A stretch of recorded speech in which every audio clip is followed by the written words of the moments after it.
So do we have a bunch of validators with us today? Nope, it's just you, me, and the community. As simple as we could get it. Because the biggest issue Wonderful. I'm finding on Twitter, we are live now, by the way, Steve. Okay. Folks, welcome to the Wonderful. welcome to this evening's live. Running the day a little bit extra to do this one, so appreciate you all showing up, and we definitely appreciate Steve LUNCBURNARMY showing up too.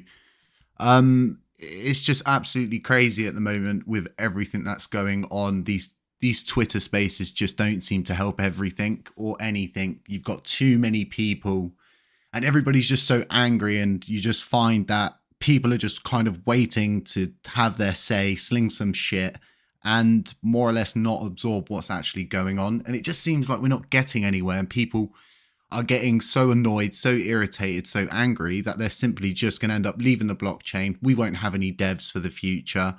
And anyone else wanting to get involved with the blockchain is more or less putting their neck on the line. So we have to find the middle ground. We have to move forward. So, Steve, welcome to the channel. Well, thank you very much for having me. Pleasure to be here. So, I mean, there's been a lot of spaces. I've tried listening to some of them. I've tried not listening to some of them, but it just, you've got to go like an hour and a half into these spaces to actually get to a calm section where people start to absorb stuff, and it's just not healthy.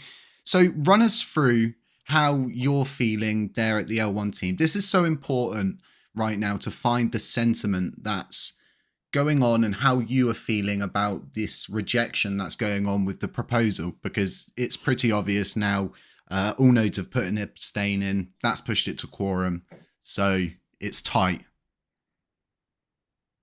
Yeah, so I can share with you um, the way that we felt and the way that we're feeling right now. I joined the team in early January. I had an interview with the team, and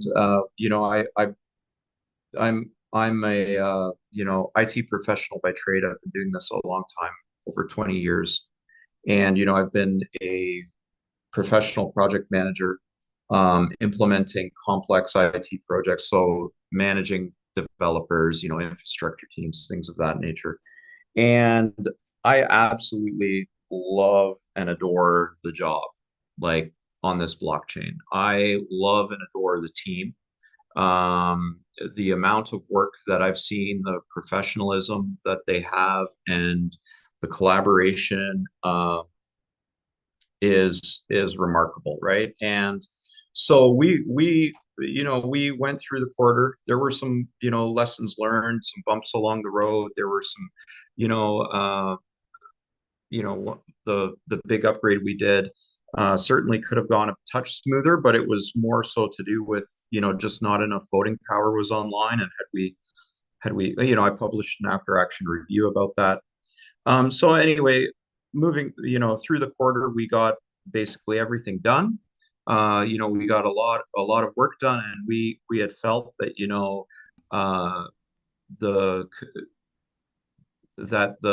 the wind would be at our back, and we were looking forward to get into Q2, um, and really to do some enhanced testing of the big Cosmos SDK and Tendermint upgrades, because it's such a large upgrade, and I would really like, it's ready to go. We could deploy it tomorrow, and go live. However, I just really would like to see, we came into it that we would like to see and we made the decision, a little bit more testing done on the test net. So basically, after the proposal was launched, I mean, Agora, which I always looked at as a place of intellectual rigor.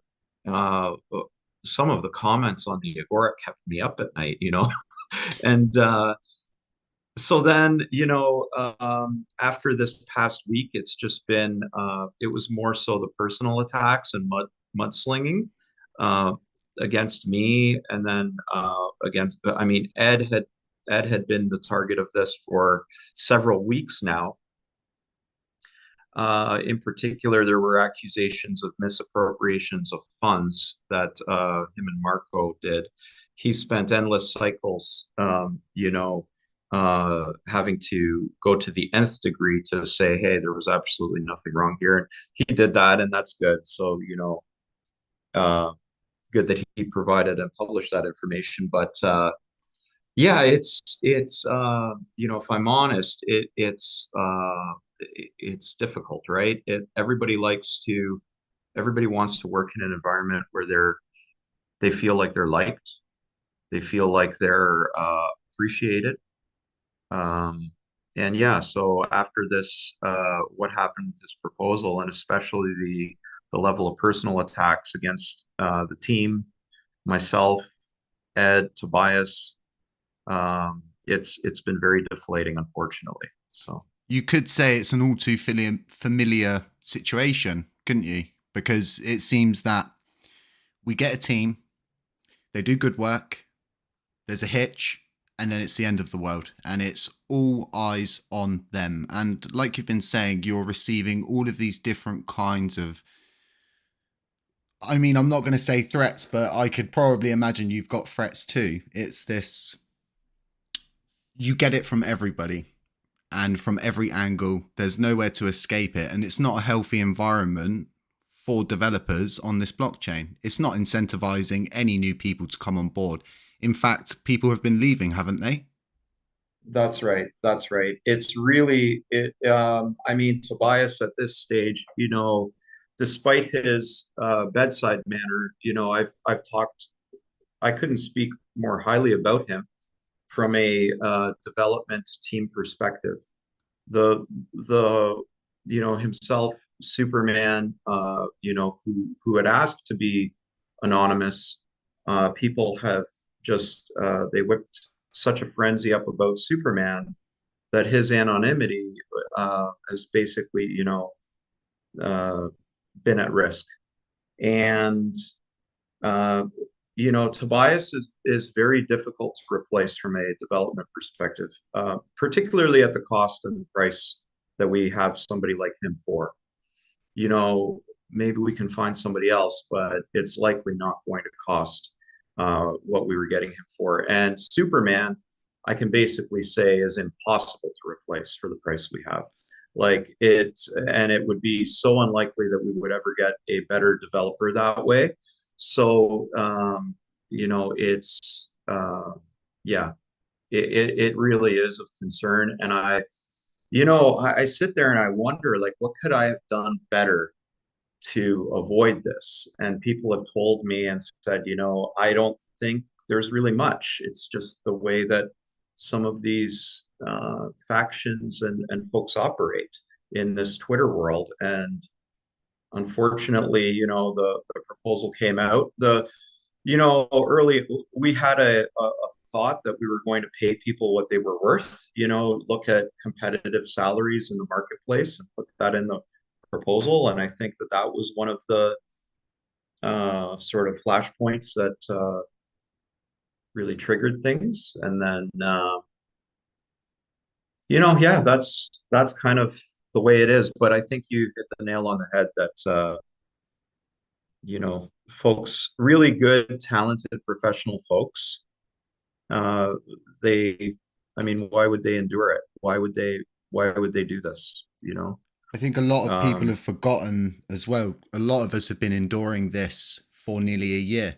Um, it's not healthy, but I think another thing that's also not healthy, Steve, and I don't know how you feel about this, is the time spent on Twitter, the need to post on Twitter. Do you not find that this is an issue within the L1 development team? well, it's funny you mentioned that because, so Jared had said something the other day, and he had said, there was a problem with Station, right? And so Jared, who we've had a very good relationship with, collaborating, he had made a statement that it seems that every single thing is a level 9,000 issue, and it for sure, just it's never ending. I mean, Twitter in general is a how we interact with that segment is something that I think, I'd be interested in your thoughts and other folks on how we deal with it, because I've wanted to be an open and transparent book, right? Here's where every dollar has been spent. Here's what people have been working on. You can go at the GitHub and look at everything, regular biweekly reports. And even so, it seems like there's an appetite for almost a daily by the minute update. And, if Station ever has an issue, I can tell you within, 45 minutes or an hour, I'll have 10 DMs that, why is, why is such and such? And it's like, well, you'll have to ask, TFL. But that's sort of the state of it. I think you hit the nail on the head. I mean, I guess I'd ask you and other folks, like, what's the better way of engaging with the community, providing that transparency, making people feel, because I want them to feel that, they can reach out and get answers, because I think they ought to be able to. I think the best thing for especially someone like yourself as a project manager is to completely walk back from the situation and come back in as somebody on the other side and think to yourself, what as a person would I want if I was in these shoes? I look as a person that's an average Joe at the deliverables in the Q1 and Q2 segments. I have no idea. I don't understand. Because I don't understand, I get afraid. And because I'm afraid, I'm worried about my investment. Do you not feel that these overcomplicated explanations, dulling them down and actually bringing deliverables that people can understand instead of this kind of bug fix update, do you not feel like that could help your situation? Yeah, so actually, one of the things, because I'm imagining we're going to have to submit a revised proposal, right, with the state of its current vote, right? I mean, I is there a path for this to pass right now, with all nodes voting abstain and it being, what's your take on that, Happy Caddy? So I think this is actually a very important part of our journey as a community. And for you as the development team, you have been welcomed with open arms and you've been so highly loved pretty much up until this point. You've got the blockchain through so many different things. And I personally have stated that I would rather see everybody come to a middle ground and figure this out. Find out what you want, find out what they want. It it's such a complex situation with the community because, like I was saying, you guys were loved up until this point, and then it's not so much. And this is why it's such an important part of this journey, because you guys have hit a road bump, you've hit a wall, and it stopped you in your tracks, right? And I think it's important how you're going to react to this, how you're going to come back from this. And I believe that it's likely going to be rejected. It's going to need a real saving grace for it to go through. Validators can change their vote. I could go and change my vote now to a yes, and anything could happen. But if it does fail, I think you should go away.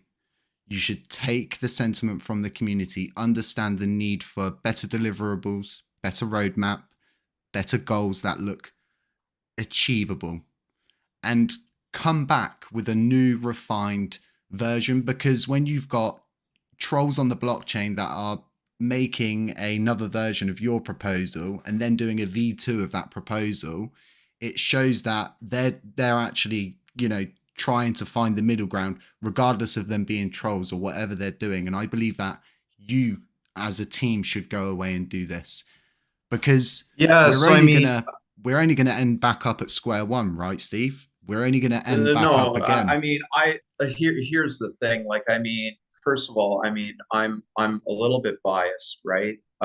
In the sense that, I know I've worked with a lot of different developers in my career, and I've worked with a lot of different professionals, and I can tell you this is a world-class team. And uh, particularly, Tobias, Till, Superman, Vin, Ed is going, as you know, he's going to be focusing on some other things. They've got their relationship with Binance they're trying to foster, which I think, has massive value for the blockchain. So Ed won't be day to day with the team. I would still suspect that when it comes time to test and different, Ed is an excellent tester. I would expect we would pull him in, but he's basically, Ed, and I don't want to speak on his behalf, but you'll notice that they're no longer looking for community funds because they just don't want to be beholden to the community, and it's unfortunate. So I've actually gone in and, knowing that this would happen, made a couple of revisions to the proposal and added in, uh, you know, uh, a section of uh, description of what the different pieces are, so that it can be explained in common language um, for folks, what some of the acronyms are. The challenge that we get into with writing this out is that it needs to have the different components that are part of the work listed because it's very precise. And when we get into these types of documents, like when I write them in real life, these components are listed in this way. And the reason why is because it's very precise and it's not open to interpretation. You know, the saying we're preparing Terra Proto V200 for uh, for launch, that is a very specific piece. Now, what people probably don't know is what that means, right? And or what Terra JS is for. And I took Alex Forshaw published a Medium article yesterday, and while I don't agree with certain things that were mentioned about Tobias in there, you know, I took some of it to heart, right, and went in and and that's I've received some of that feedback from others. So in short, I don't think that there's really any measurable change required to what we were looking to do in Q2. Like I think it's pretty straightforward, and I mean I'd be happy to speak more about exactly what we wanted to do in Q2 and accomplish. I just think the part of explaining what the different components are and why they're important could be helpful. I think the community feels like, and I feel like this when I read it, is that it's a parachute being pulled in 500 directions. People are getting scared because of you know how it goes, with the community pool, that being drained and all these different stuff. There's articles being written simply of people's washing they've been hanging in public at this point. So I think what's really important right now, Stephen, you sound like a very, very reasonable person, is what do you want? What does the L1 team want? How can we, what do you want from this? How can we stop Tobias from walking away? Because I've known Tobias from the get-go, and it's just sort of one of these things I've learned, you take, I guess, the fork with the knife, they come together, right? And Yeah. I feel people have spent too much time on Twitter. It's got to a point of where you can obviously see people are just saying stuff simply to have the last word. What does the L1 team want from the community? Well, I mean, we're so close. Like we've got the Cosmos SDK, which is a major version upgrade of the software development kit for Cosmos, ready to be and Tendermint, right? Which Tendermint is the blockchain sort of consensus engine. It's like it runs the peer-to-peer component and allows for proof of stake. Those are major version upgrades, and they're basically ready to go. So we want to get them out into the test net and test those, and then do the launch. And that requires another chain halt upgrade, and so on and so forth. We want, and then following that, you know where we are. We're basically at parity. We will go out and do the 2.10 upgrade, which would be a couple of weeks after that, and we will be at parity.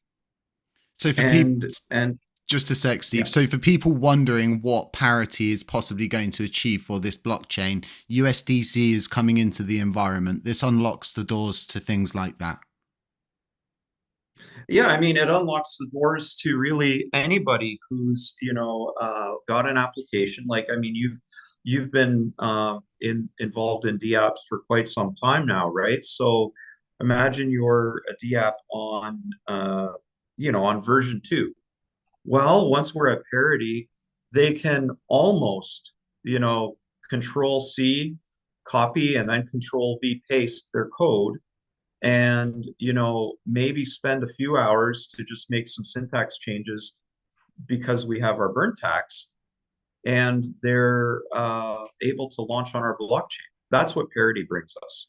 And what I would argue, and it's funny, because people get up in arms about the salary increases and things like that, which, by the way, I want to talk about that in a minute, because in our revised proposal, we'll probably uh, look at that a little bit closer. With respect to parity, my estimation is that the longer we delay that, it's actually going to cost the blockchain far more than than say Tobias receiving $3,000 more for the quarter, right? Which seems to have you know gotten people quite excited. So, I mean, how much more do we gain by being at parity? How much more do we gain as a blockchain by, let's say 10 different DApps arrive at parity, they come over, and suddenly your volume on chain increases, your community pool is filling much faster, your your burning rate is and deflationary rate is much better. These are the types of things, and I think sometimes when folks are in these Twitter spaces, they're not looking at the 20 or 30,000 foot level where you see the big picture, It's very and that's easy to see the big picture, right? But then if you look at the blockchain for what it is right now, awesome, we're going to get the alliance, we're going to get the parity, we're going to get these projects moving over. Projects are not wanting to come on chain currently at the moment because we slap them with a burn tax and then we hit them with really stupid high fees, because if you want to run auto compounding, you have to pay for that service. It can't run itself. You have to, that has to come out of your own back pocket. So if we can't, I think this goes back to this kind of simple deliverables of everybody's been shouting and swearing and about gas sliders, getting the gas to a system like Ethereum, something similar to this. Do you not feel doing a simple deliverable like that can have such a huger impact later on down the line, and also show the community that you do care? Because well, I mean, you guys see the big those picture, but the community doesn't. The community sees tomorrow, the day after. And you've got to remember, a lot of these people are just simply wanting to see the coin move upwards because they want to become financially free, right?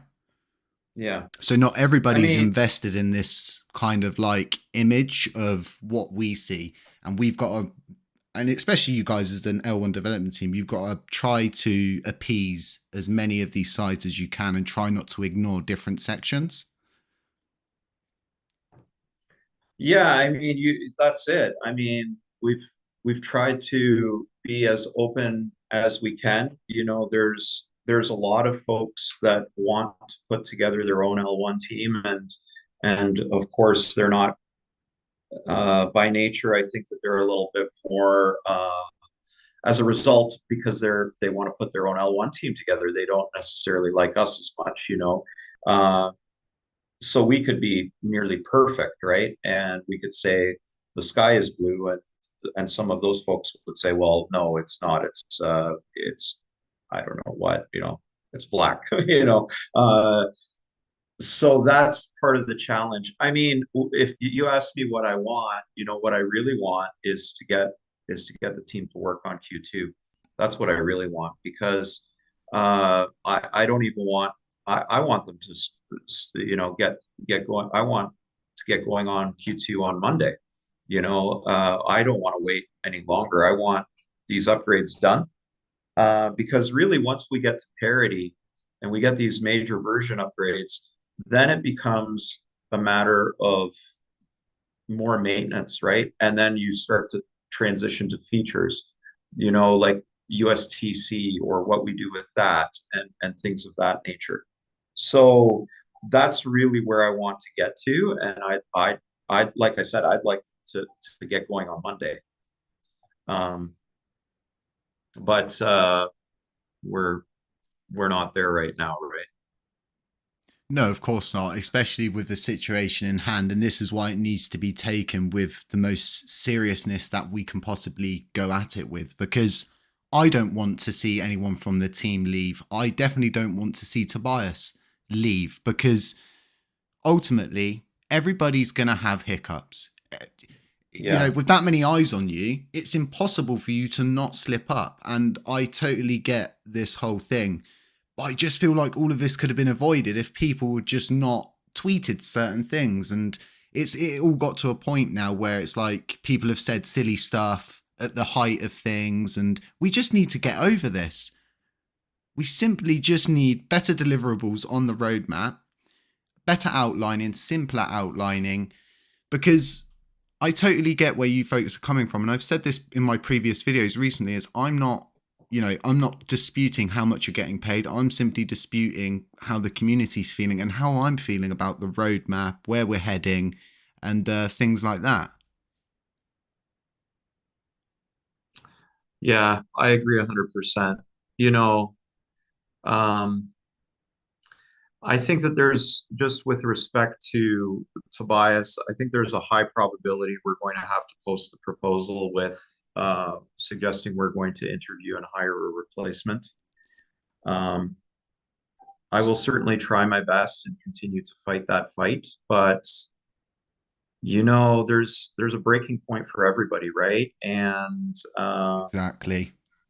So this is actually something that I was going to mention later on. It was more of a question that I added to the list, and it's, don't you feel like maybe replacing Tobias with someone who's unbiased, external from LUNC, doesn't have this crazy deep connection to all of these different things, and simply is just going to be there to act on what we want, produce deliverables, and get things done?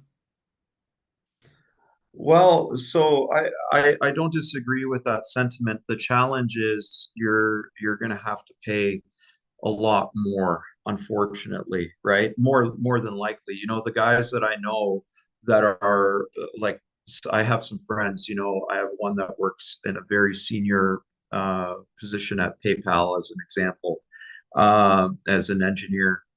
You're talking, you know, he makes upwards of 300,000 US for his role. And I know, because I've spent a lot of time with him, I know his capabilities, and I know, you know, Tobias's capabilities, and we were getting a steal, unfortunately. Regardless of what you think of his bedside manner, we were getting an absolute steal. So, I mean, there's no doubt there's people out there that can do the work. The question's just going to become, what are we going to pay for? You know, and if people were worried about the community pool before, wait until they see what you know, the people of that caliber want to get paid monthly. Um, but unfortunately, I think we're going to be in that boat. If it's a, you know, if it's a road we have to walk, then we do have to walk it. But this is why I just feel like everything got out of hand, and it didn't need to come I to mean, this. well, I mean, listen, I was accused of embezzlement of funds in the past week. You know, over $120 uh, error I made, you know, which I paid back more than triple the amount, you know. So it's this type of thing where, you know, when this sort of stuff happens, there's consequences, and good professionals will not work in this type of environment. It just won't. I mean, I've literally, you know, funny enough, you know, I was really considering during this week, like, you know, do I continue? You know, and I'll be honest with you, I considered that very strongly.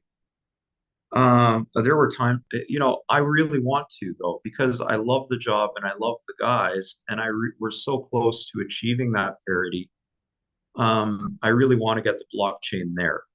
You know, I would probably reassess down the road what things are like.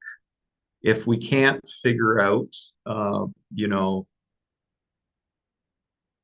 how to better cool the temperature down, then you know, at some point I wouldn't even want to continue. You know what I mean? And I think others probably would. Eventually, everybody will get to that point. So it's something that we really need to solve. I'm you know, yeah, I'm at a bit of a loss of exactly how to solve it. You've You created know, such a large surface area for your team to be attacked, more or less, tweets, especially. This surface area of attack, reducing it and actually, you know, looking at what people are being paid for. A developer should be developing, right? Not sitting on Twitter. And yeah, it's like you're working from home. And if you work, so for example, my friend works from home, okay? And if they don't touch their keyboard and do stuff, their work know that they're not working, right? We don't have the privileges of having a system like that in place. So it's, you know, it's word of mouth, like trusting that person to do that and seeing them tweeting and everything like that. And I know I keep going back to this, but I just feel like if you reduce your surface area of attack, then maybe you'd be able to get more done. You'd be able to push forward more. You wouldn't get so many responses. You wouldn't be kept up at night from sitting there reading things on Agora and tweets and stuff like that, because ultimately you're in a position where you just can't respond to everyone, Steve. You just can't do it. If you do it, this is what happens. We sit, we no, procrastinate, and we just don't do nothing. I agree 100%. You know, and it's the challenge. So I put together a communications plan, right? That talks about like who messages where and how often, and I'll actually send that over to you via email. I'd be interested in your feedback on it. And I think we really need to get back to that. The reason why we started to engage a little bit more was because we found that, you know, the less we engaged, the louder people got.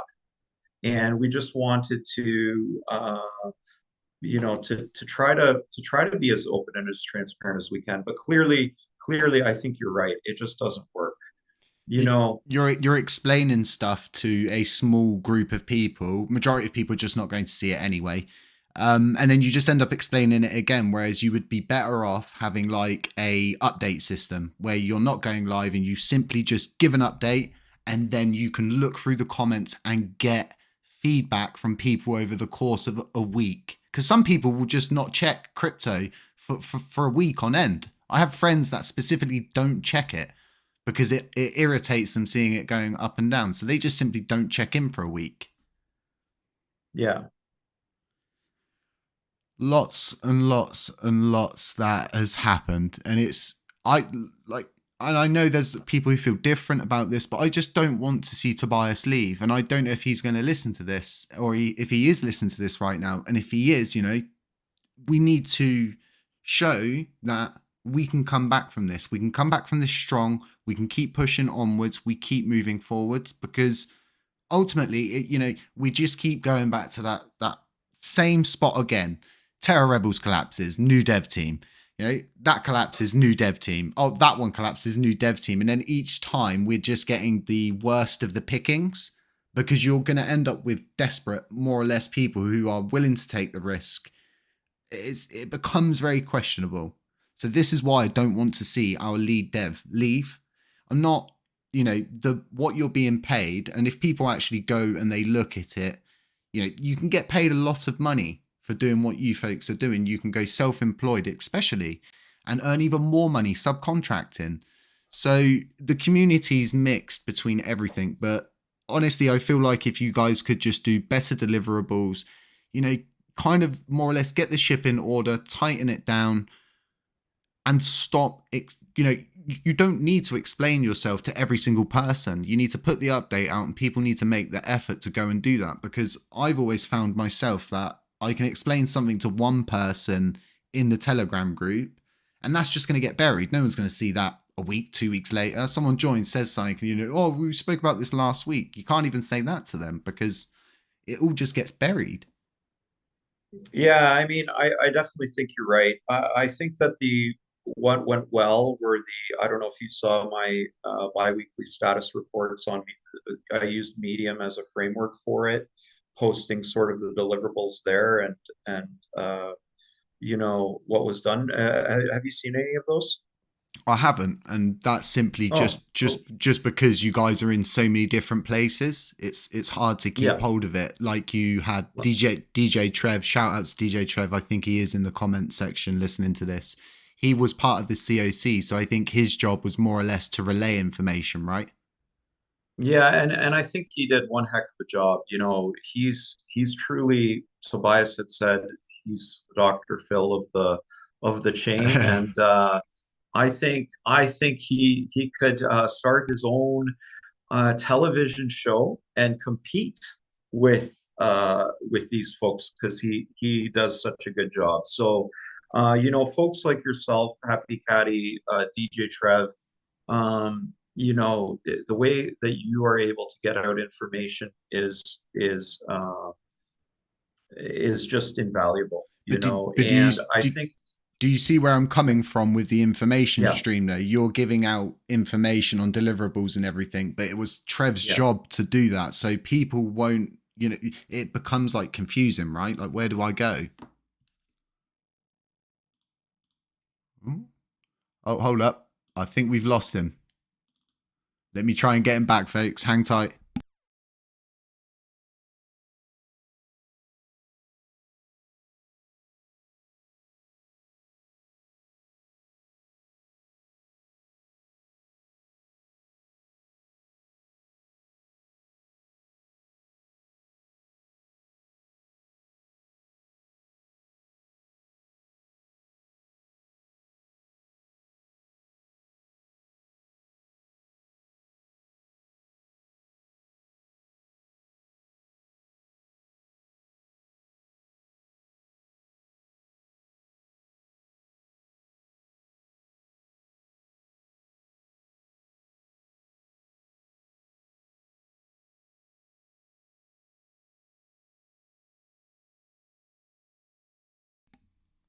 Are we back? What happened? We're back. We're back. Oh, is this what happens when you don't have a subscription to Zoom?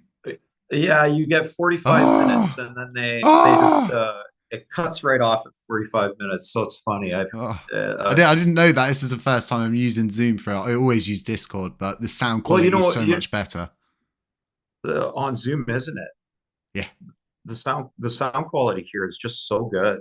I'm really impressed. So I was wondering if I could share my screen a little bit. Yeah, you should be able to share your screen if you want to You'll flick just it have up. to enable it. It's disabled right now.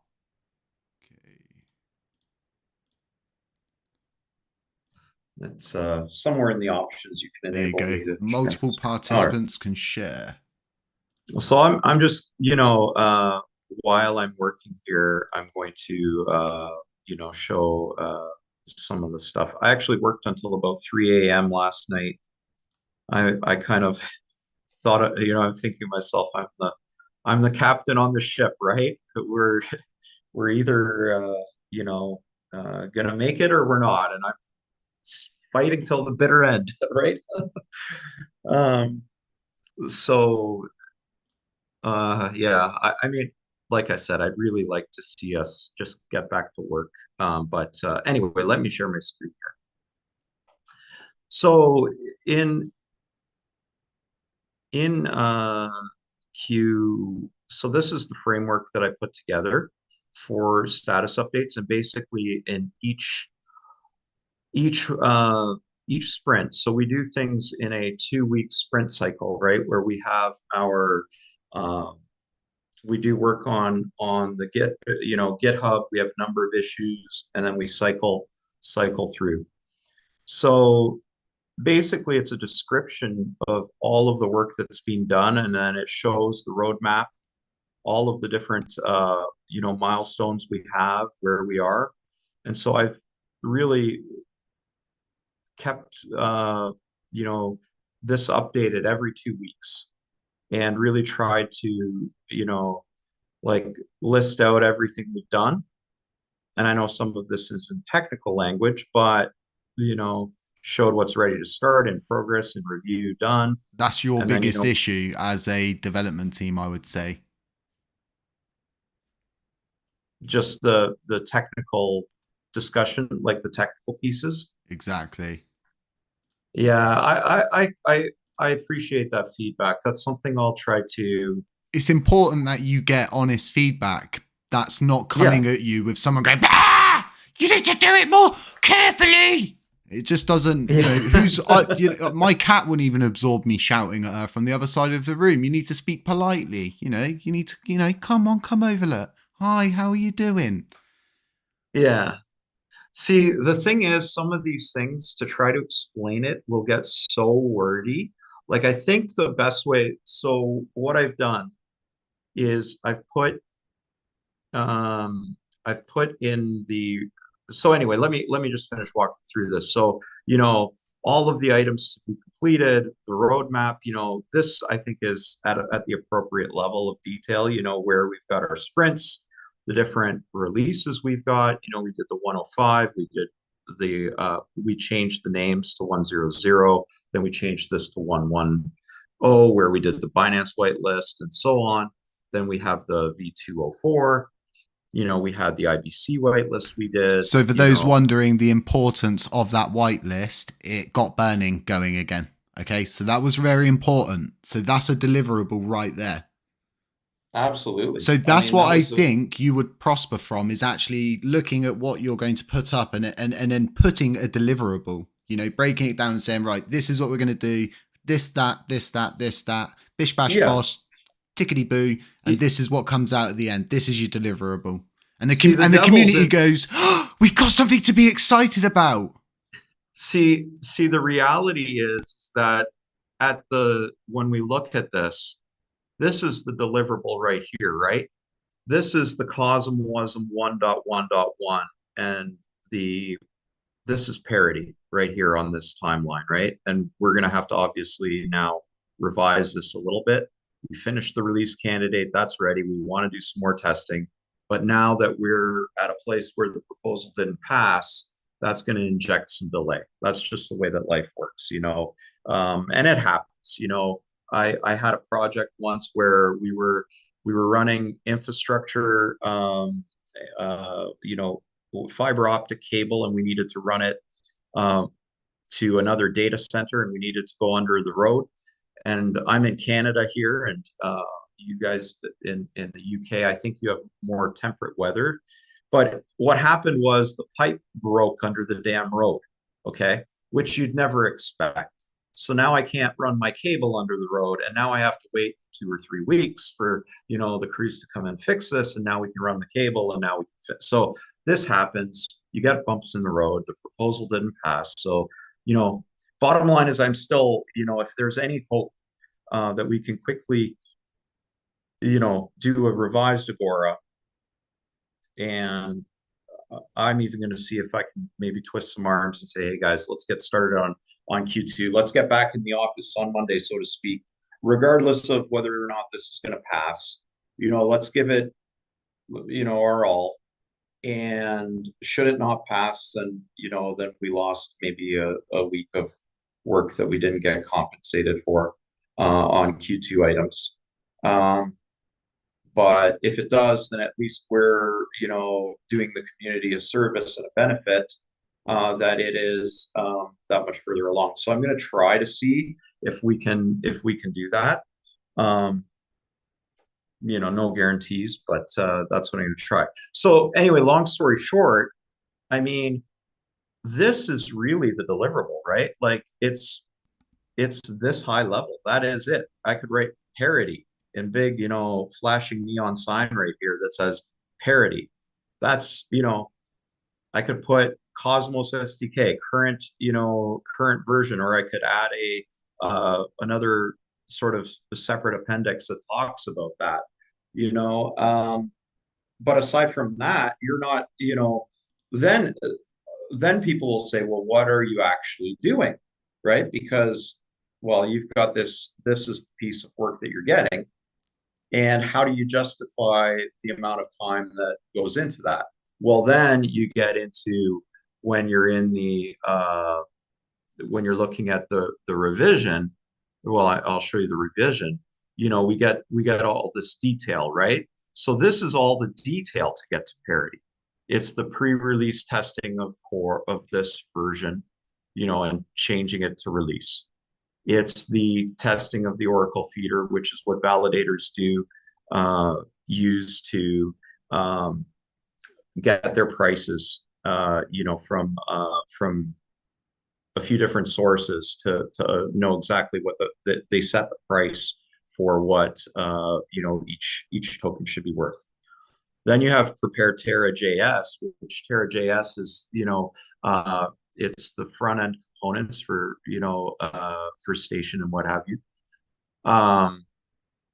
And this is all really related to that, to the changes that happen when you do these back end changes, they impact the front end, right?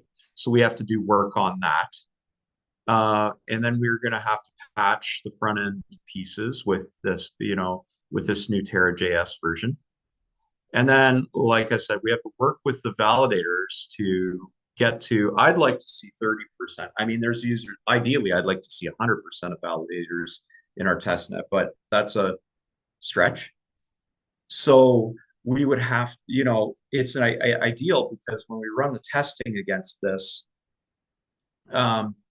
we can better discover any things, and we avoid what we call golden path scenarios, right? Where you test on a perfectly configured, validator, and then you could be missing. Someone could have a quirky configuration on their machine, and we want to really catch that, right? We want to see if we want to put it through its test paces and break it. So this is all the detail that you need to do in order to get to the this major milestone that you have here, right? So And let's really, so let's yeah. say let's say you go away, and we're gonna, folks, I've seen the tweet, I can see everybody saying about it, I'm gonna address it in a second, but let's just say in a perfect world, the proposal gets rejected, you put your new refined one up, the community agrees to it, and it passes. What happens then? Well, then when it passes, we get to work immediately on that test net, and we take this release candidate, which we finished, which contains a few different pieces. It's the piece I talked about, the Cosmos SDK being on its most current version, or much, it's a very stable version, and it's on par with all of the other Cosmos chains. At Tendermint as well. Plus, we have a piece in there to increase the minimum amount for proposals to avoid scam proposals, which was a feature which was developed. So that's in here as well. And then we would get to work immediately on that. And then following that, we do the upgrade, right? We do another one of those chain halt upgrades, which we're sitting on the edge of our seats waiting for the next block to get produced. And let me tell Which, you, by the way, folks, regardless of how this ends up, that still has to happen. Otherwise, we're just going to be stuck in a situation where we become out of sync with the rest of the cosmos. You may as well be a validator that's running the wrong software at that point inside LUNC. well, that's right. I mean, our versions are very out of date. And so as an example, for parity, which is over here in this side of the in this side of the roadmap, uh, you know, the reality of the situation is that smart contract developers have to jump through a lot of hoops, right? But once we get to parity, it becomes much easier for them. So that's really, those are really the two main pieces that we're looking to do there. And so, if I just put two items on the proposal, that so that's where we show the activities of what is being done, and it's for you know but I'd be interested, Happy Caddy. I'm very happy to send the revised Word document out for input and feedback on you know before it even gets to Agora. I um, think that's so but you're absolutely important. right. I honestly think that's just like such an important thing that you should do. Like a week before you're going to put it up, you know, start a, I don't even know where you would, you could put the video out on Twitter. You could just simply use Twitter as your video outlet, a video a week before. Here's the proposal. Here's a copy of the proposal, give us feedback, let us know. Yeah, and I mean, what would be interesting too, and I don't know if this is, if we could somehow circulate the proposal. I mean, that Agora is really for the discussion component, right? But it would be good to get some feedback even prior to, just to get people's input, so that it's a smoother process that way.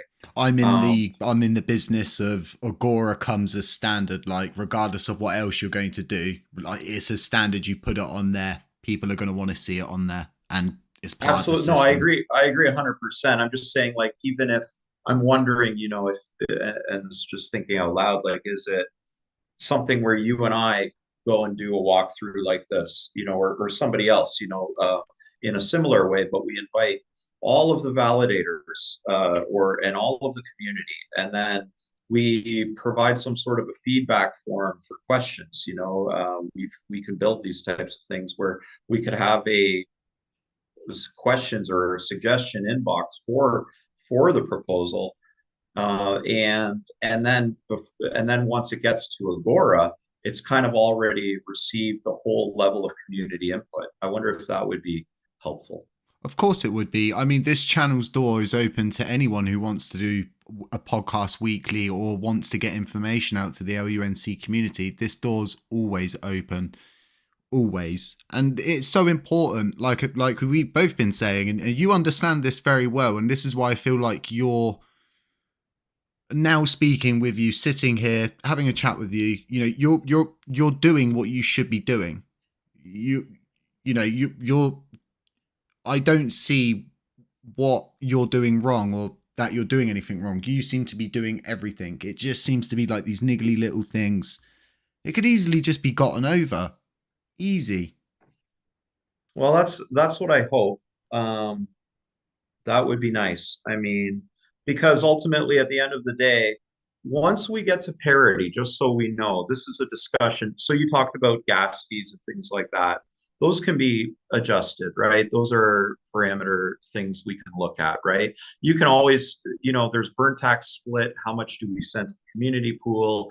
These things are relatively easy to do.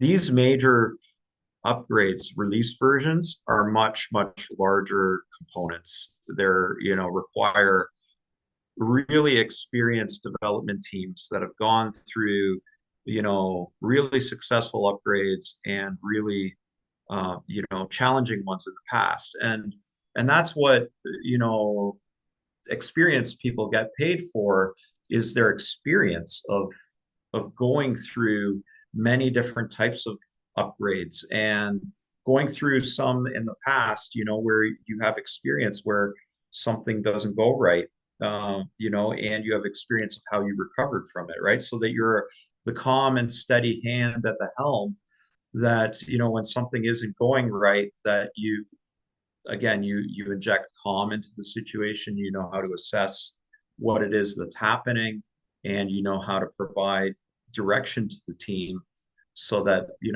people don't panic and they don't do, you just, that's what the that's what the experienced folks get paid for.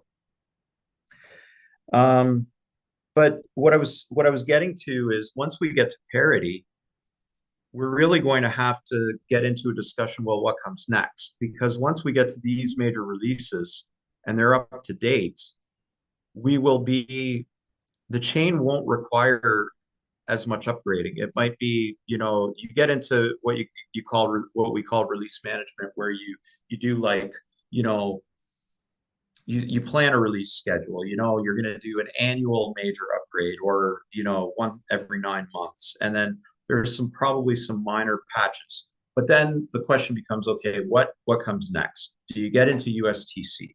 If so, then there's a lot of work for the development team. But just from a pure layer one perspective, once we get to parity and we achieve Q2, the question becomes, okay, what comes next, right? And it's probably more maintenance at that point. And I think this is something a lot of people have misunderstood. And for everybody listening right now is, I think the best way to actually say this is if DK hadn't released the Alliance module and Feather protocol, none of this stuff would needed to be done, because we wouldn't need to become parity with the new system. So, you guys have picked up the ball in an area where a lot of stuff needed to be done. A lot of this kind of niggly stuff that no one's realistically going to understand, but it does have deliverables. And what you're saying now is pretty much, just got to get through this, and then you've got an open slate. You can start looking at USTC, you can start looking at gas fees, you can start looking at the scam proposals, the on-ramps, the off-ramps, all of the goodies that everybody's really, really looking forward to, right? Yeah, absolutely. And that's exactly right. I mean, we're targeting, it's probably going to be more like mid-May if we can, again, if we can get back to work, immediately. We can probably get this out in early to mid-May if we can, put the major release in here somewhere. Then we're at parity. But so with that knowledge, that's why in this proposal we do have a few other pieces here. We do have, let me just jump here. I think this is the most recent.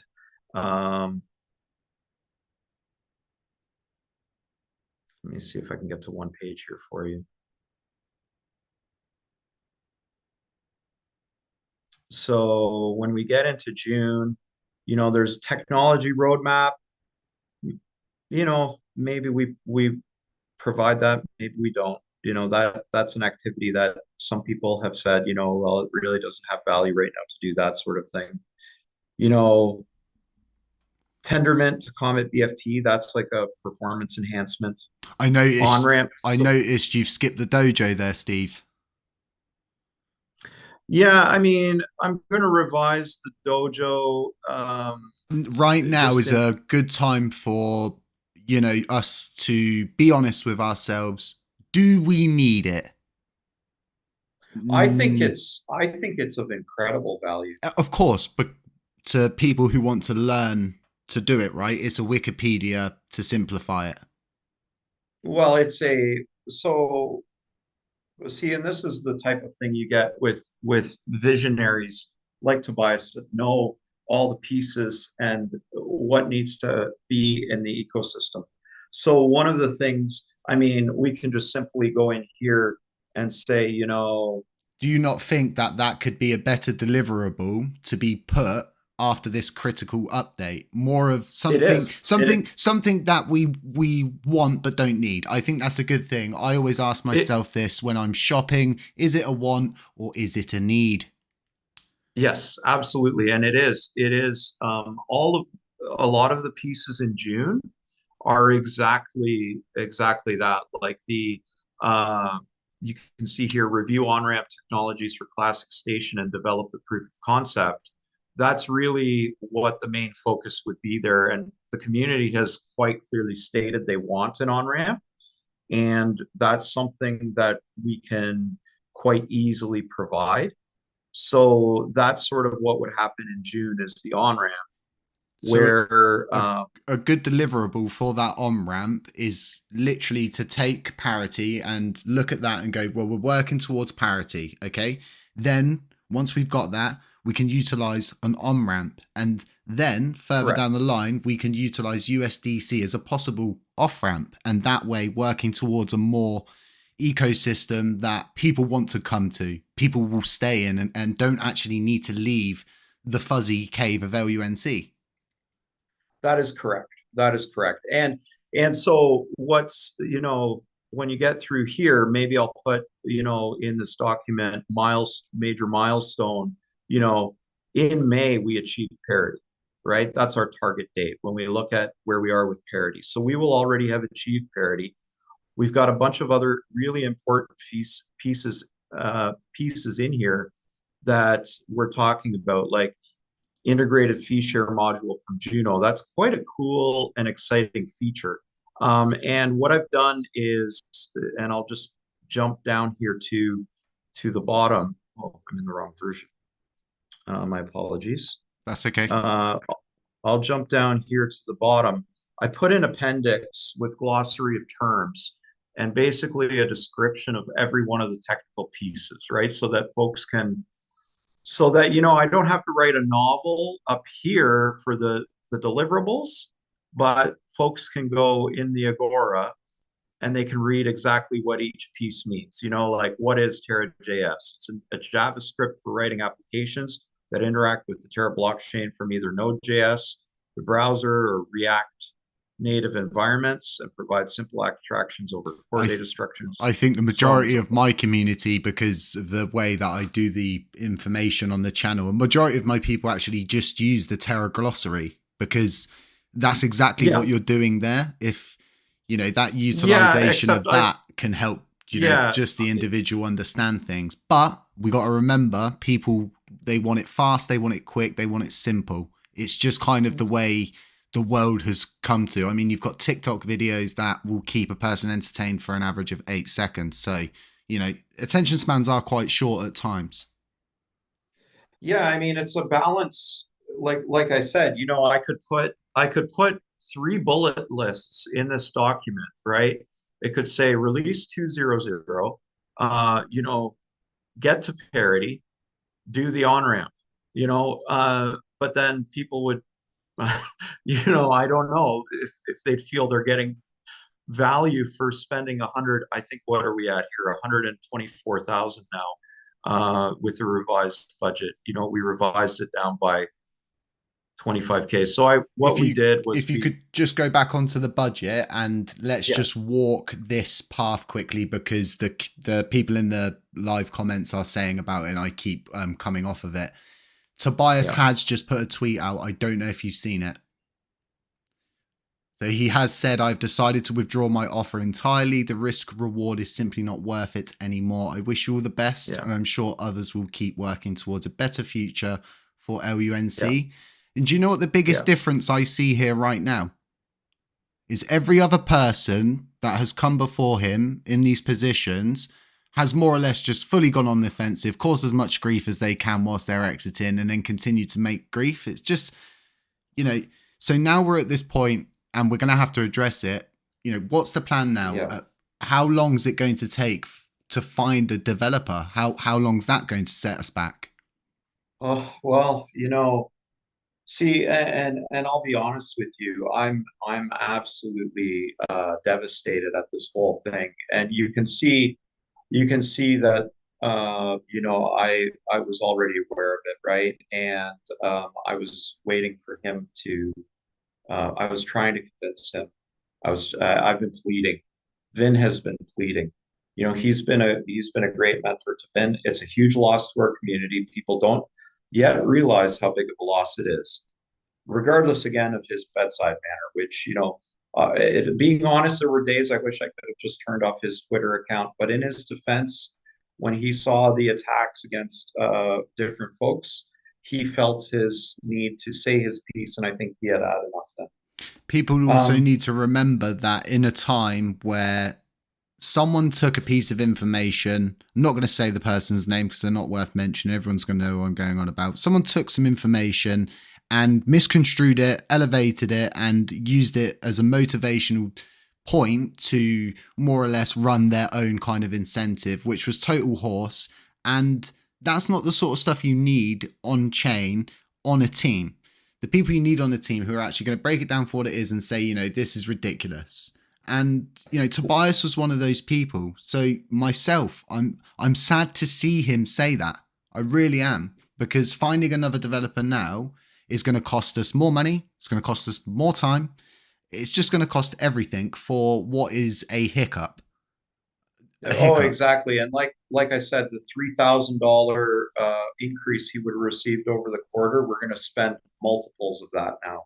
Multiples and multiples, right? Lost time, cycles trying to find somebody, interviews. It's going to be a tough, the recruitment for somebody like him could take 3 to 6 months. I don't know. It'll be a tough go. It really will.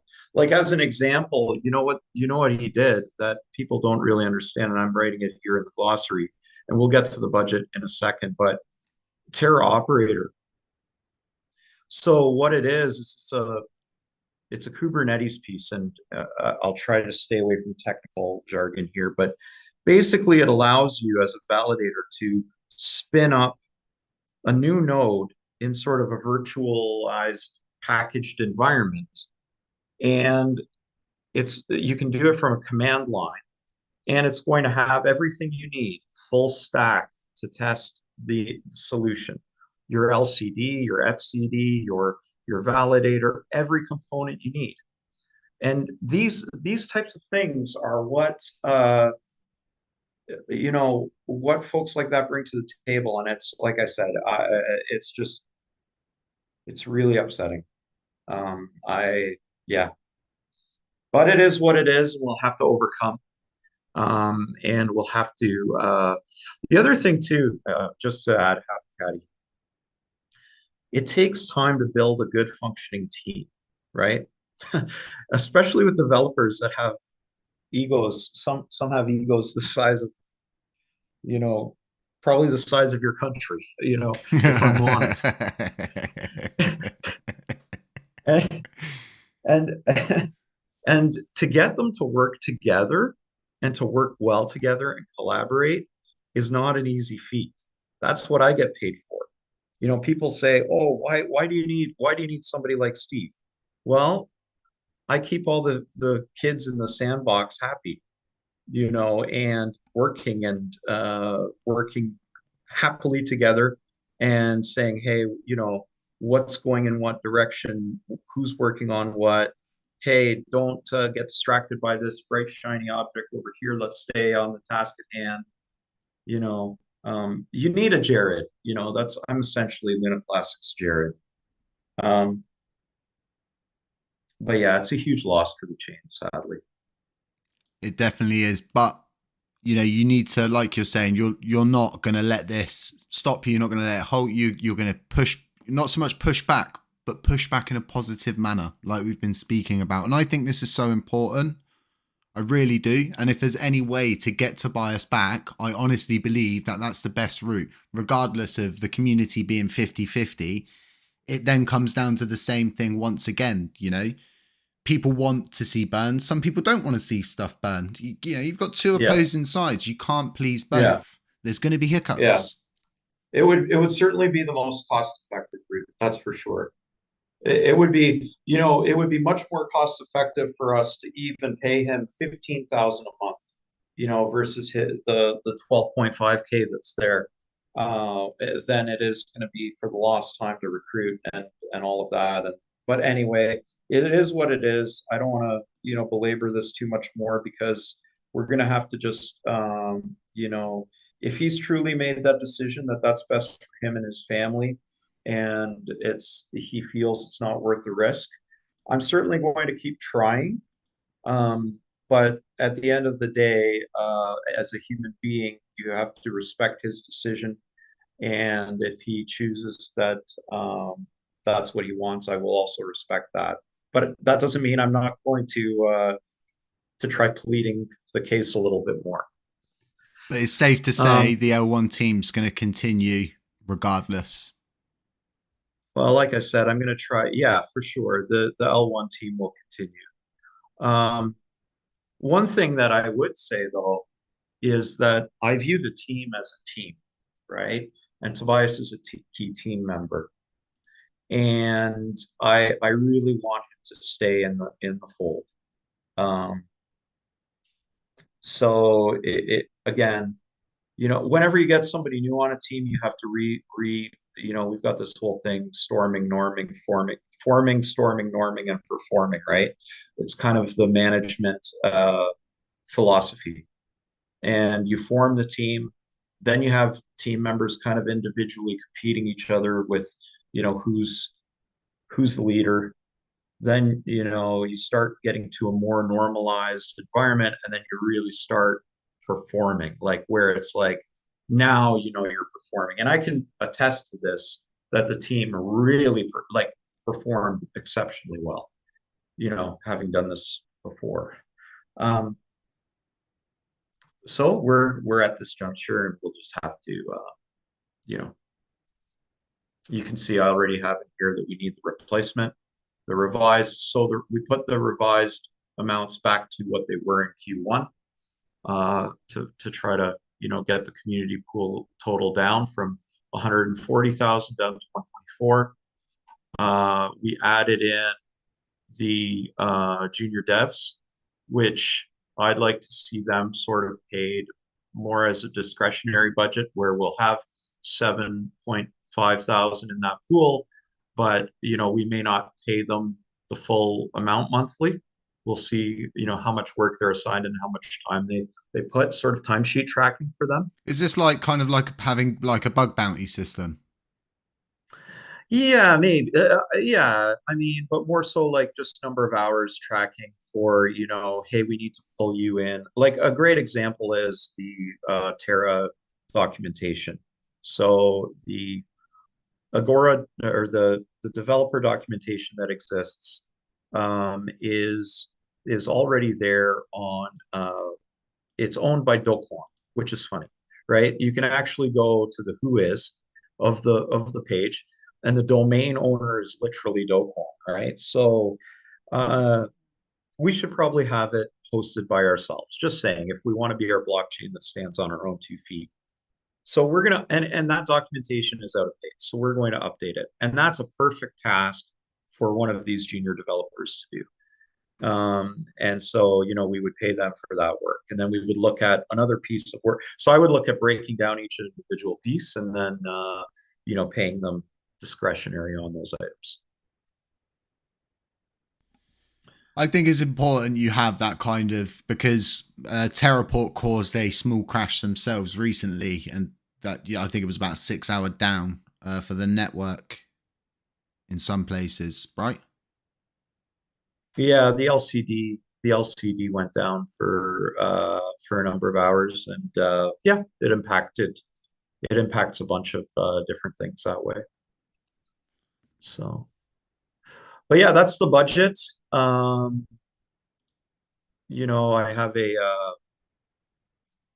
tools,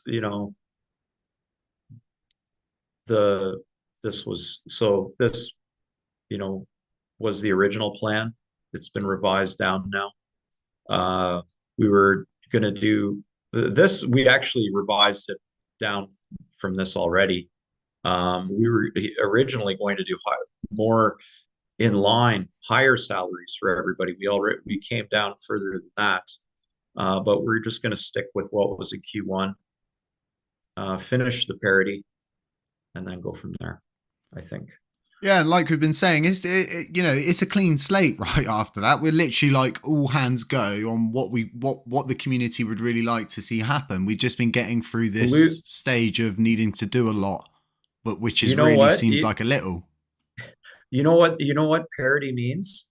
Parity means open highway, no traffic, blue, clear, sunny skies with you're driving a convertible down the road. It's and you're enjoying smells kind of right? bullish. That's where parity brings us, in the sense of it's a clean slate. That smells really bullish to me. Yeah, I mean, do you want to go to USTC? Do you look at integration with other pieces? There's all those sorts of things. I feel like this is like a good lesson. The way you're taking this is actually as one big lesson. Seeing that the community are unhappy, seeing that things need to be maybe put a little bit better, changes need to be made. You know, but you have been doing stuff. We are going somewhere. You can obviously see that. Open highway, folks. I like that term. Parity. Yeah, I mean, really, that's where it is. And then the community can make a decision. You know, maybe they decide that they don't want UST. I don't know. I don't want to speak for anybody, but you can decide, you know, do you want USTC to be the main priority, or do you want to go more into maintenance mode and not do so many need so much work on the L1, and it becomes a reduced budget, obviously, much less time, you know, where we do more sort of you know, more akin to like right now we're rebuilding the car. And once we have the car built, it's now you're going in for an oil change once in a while for the blockchain, right? Like that's where we'll get to, is where it's like much more just periodic maintenance and release management. So that's where I think we get to. But there's some other cool, really cool features that we've got built into here that I wanted to call out. One of them is the fee share module. So this allows developers potentially to receive a portion of the gas fees from their smart contracts. Of course, this is it's on the Juno network. I've included the link to it, which provides the description. But it's an interesting incentive program. You know, these are things that we can build in, all configurable, all governance related. That's But actually it really provides, good. That's actually yeah, really good. I've got it on my list for a video specifically looking into that module, but it looked really good, and it looks like it basically allows an incentive to give back to the person who's created everything that you're using, you know, on that smart contract level. correct. And so we've built that into the work that we're doing. It is in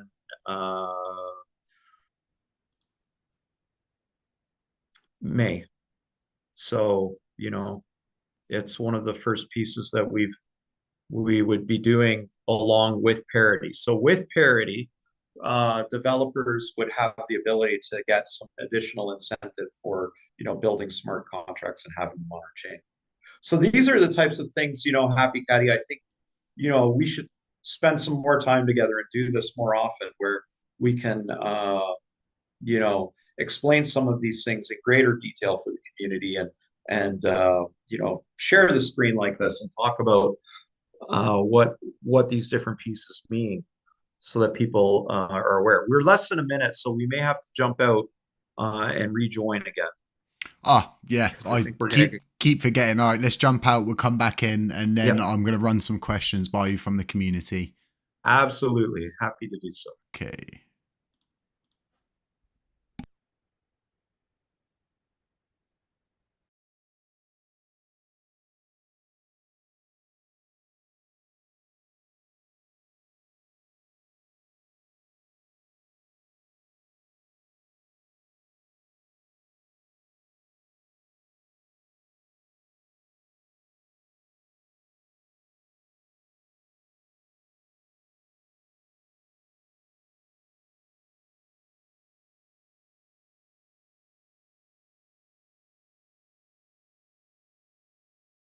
Okay, folks, should just jump back in now. Sorry about this.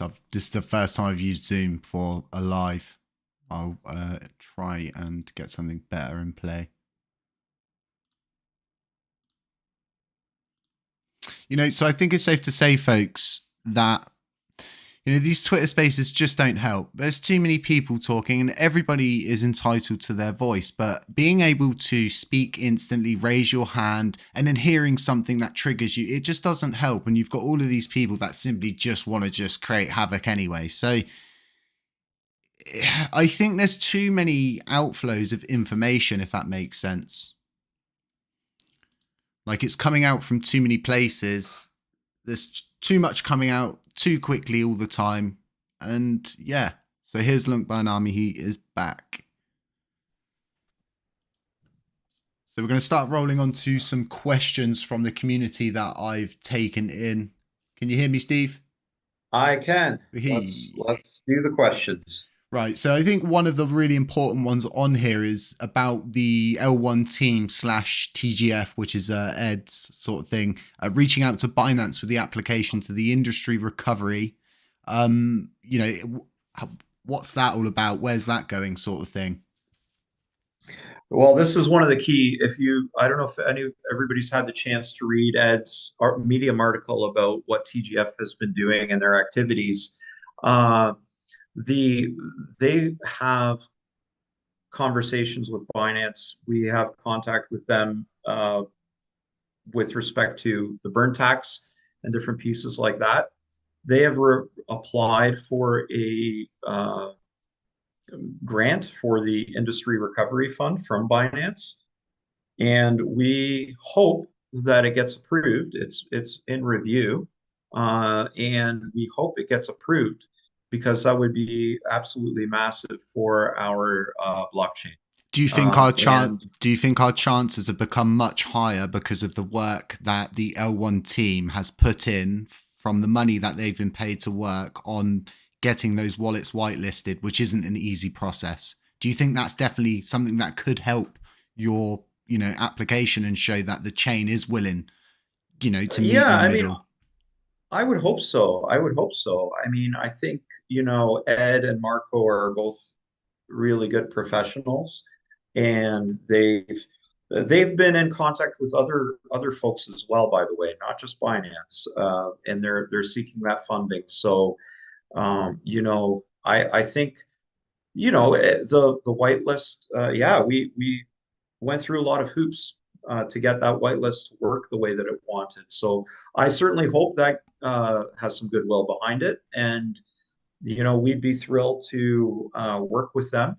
We'd be thrilled to take what they've provided, and, or, if they provide that, and that would really give us the ability to get this blockchain to the next level. It would be Because then we really wouldn't be dependent on any community pool funding or any governance proposals for, well, we would still have to do governance proposals to implement the software, but we wouldn't need it to develop, right? We would be paid from that recovery funding, I believe.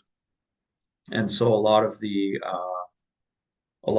challenges that we're having right now would become sort of moot.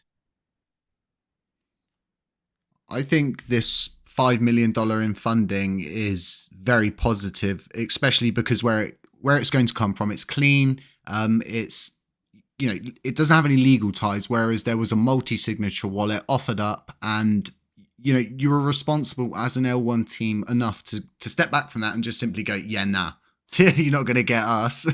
Yeah. And that was really responsible. That's what I expected at the time from the L1 team. I myself was offered a position on that multi-signature wallet. I wouldn't take that even if you paid me £1 billion to take it. Just, the legal ties locked up with that are, and that you can see now that that was a responsible decision because Daniel Shin's getting some assets locked up. Other people are getting assets locked up. Yeah, absolutely. So you've been Absolutely. responsible.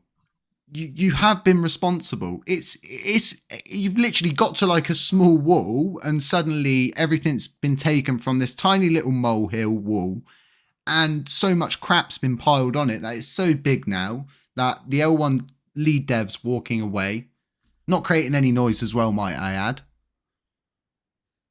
It's Yeah. What I do have to give credit, that such a small group of people were able to do this. To create, to whip up such. I mean, the proposal. I don't think the proposal was perfect. It had ties in with Ziggy. Like you said, there was wording about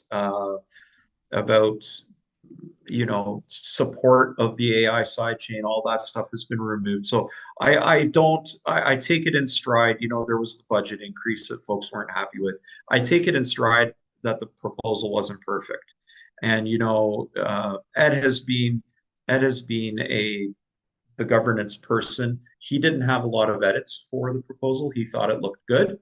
Um, and he sort of handed the torch over to me to be the new person to go into Agora and do governance pieces. So I don't think that the proposal, like to me, I don't think there's going to be that much material difference between what we're actually going to do. We've removed the wording of supporting Ziggy. We've removed the wording of supporting other, the AI sidechain and stuff like that. And those were, But material, I can honestly say to you that those were 2 points as someone who validates in the blockchain that it was a definite no from me on that simply yeah, because you had there was, there was 3 routes I saw in that proposal, which, everybody knows what's going on with USTC. We're all adults here. Everybody can see what's going on. So I think, just you removing those few things, Steve, makes a huge world of difference. I feel like this podcast and the people that are listening are probably going to walk away thinking, there are deliverables in there. Things have been done. I do understand this a bit more. There is a clean slate after this goes through. So basically, to put it in short, you refine the proposal, it goes back up, it passes in the perfect world, and we achieve parity, and then all of a sudden, boom, all of these small things start getting done. We start seeing increased burns. We see people coming back to the chain. You see the fees system getting fixed. I feel that's like this is like spot the on. final silly hurdle. This is like the most dumbest hurdle of all the hurdles we've ever got to. Yeah, I mean this is it, right? There's no question. I mean, we'll still be with the complement we have. We'll still be even as we're looking for a replacement. There's no problem. We'll be able to achieve the work. Um, there's not an issue there. It might just take us a little bit longer. I'm still, like I said, I'm going to still try my best. I'm going to give it a few days. You'll garner so much more respect out of me. I can't speak for the community, but you'll garner so much more respect out of me, Steve, from simply bouncing off of this and then coming straight back at it. Not seeing it as an issue, but seeing the solution. Yeah, I mean, we want to just work. That's we want to get the chain to parity. After we get the chain to parity, and we've got that open road in front of us where it's somewhat smooth sailing, and we make some decisions. We can decide, do we want, maybe we just have a part-time L1 dev team that does upgrades, or maybe a whole slew of other features come down the pipe, that people want to see, and they want USTC and they want all of these pieces. Those are decisions we get to, but right now, I'm very eager personally to get to where we're at parity, and we start to see, we've got, as there's some games that are coming online. There's a one game that looks, a play to earn that looks like Mario Brothers or something that I think's good. I've seen some of the games that you're involved with. So yeah, you've got 3 OGs, and I call them OGs because they've been here from the get-go. They're like the underdogs of underdogs. I've personally worked with LBK, especially Exodus, to get them to implement LUNC in their games. It's such a huge thing, and this is always this question that was more directed towards the end of this, and is, are you going to start supporting these projects? I know Garada's a new one that I need to go and speak to them, since obviously coming back from my surgery. But are we going to start to see, after this deliverable happens, we get to parity, our projects going to start getting the support they ever so much need? Yeah, I mean, I think that's another good discussion to have, that we need to think about a little bit more. Like once we get to parity, and depending that, then I think the blockchain needs to find an identity, like Ed talked about.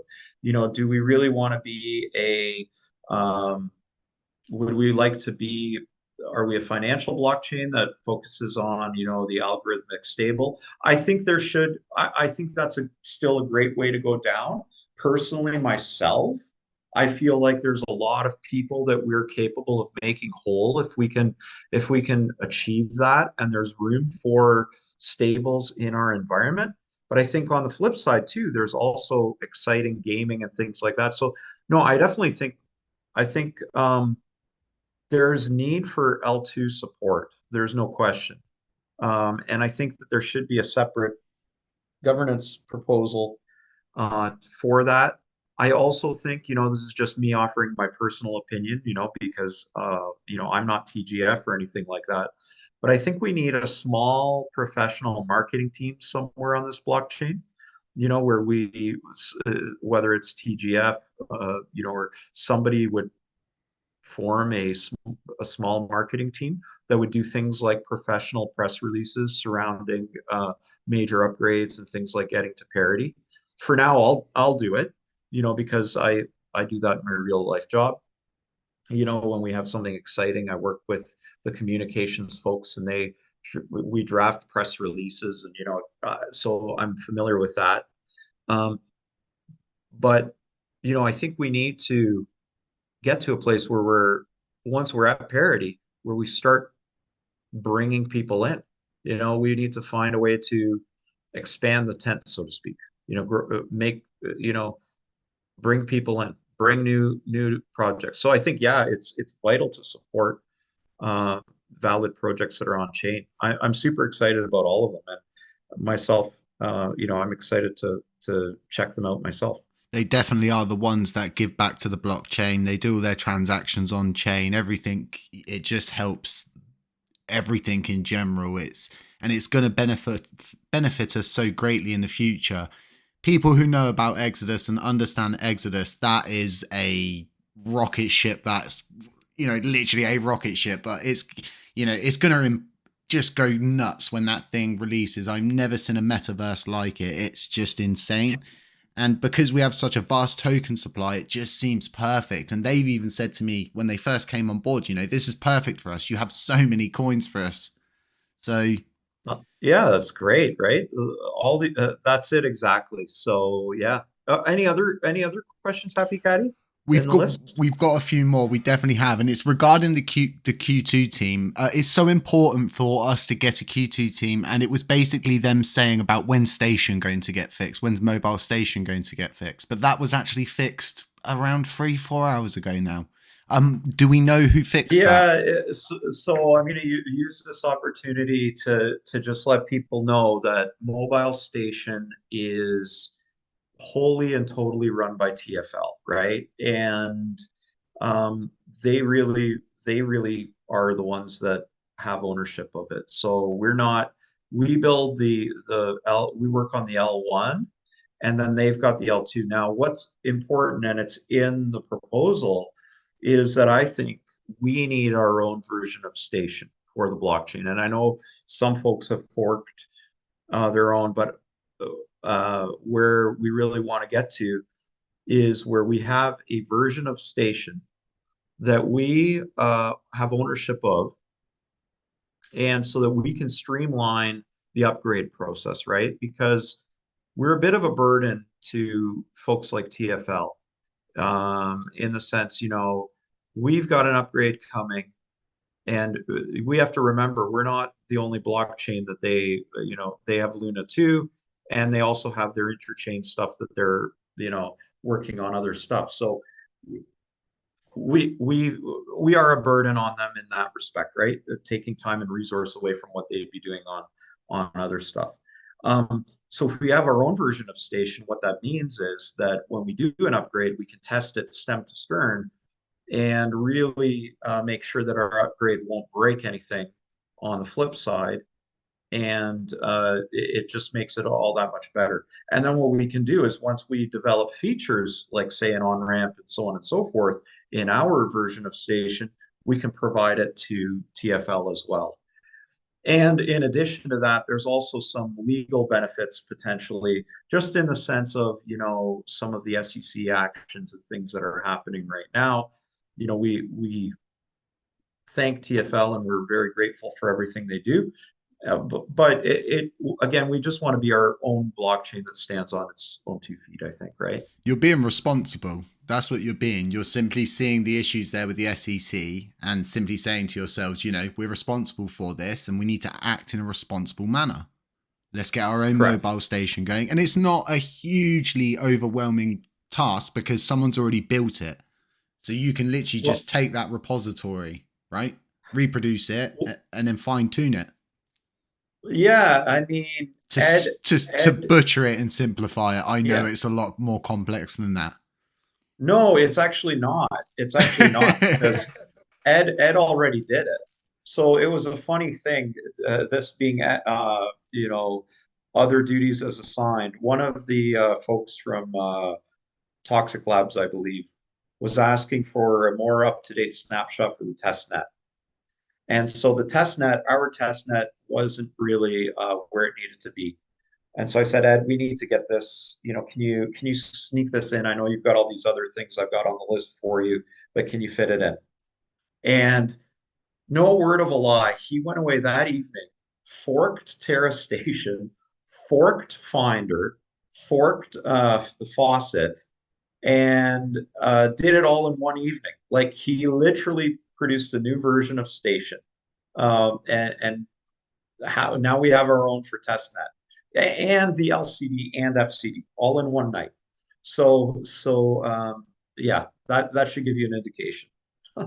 It was I love when stuff like that happens. It's like, you know, if I was closer to him, I would send him to Starbucks, for that.